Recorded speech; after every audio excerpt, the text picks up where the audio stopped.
In this lecture, we'll be taking a look at Boolean data type. Obviously, we covered the Boolean data type earlier in our lectures, but here we'll be also taking a look at what are the other data types which return Boolean value when evaluated. Now, first thing over here, pretty simple, b equals true, and when we will print it out, it will say b is Boolean and type is Boolean, class Boolean. So let's go ahead and run this and see it in action. You can see it says b is true and class is Boolean. That's good. Now let's see this one. This also is going to return true and evaluate it as true because 10 is obviously greater than 6. So if I run this one, here you can see it says result is true and class is Boolean. Fine. Now here is the twist. When we say x equals 0, this becomes integer value. But if I say if x and then print true, else print false.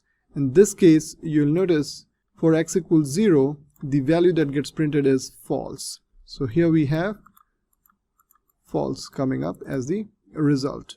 Similarly, if I have a variable with value assigned as none, in this case also you will see the value is going to be printed as false. And here also the result type is a none type. Now, if I say empty string and then I try to evaluate that will come to false. That's the reason why you're seeing false, false and false over here.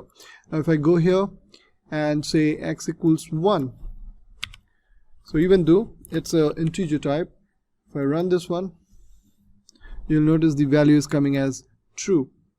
Similarly, if I put some value inside this variable and then try evaluating it, you'll see that the value again comes as true.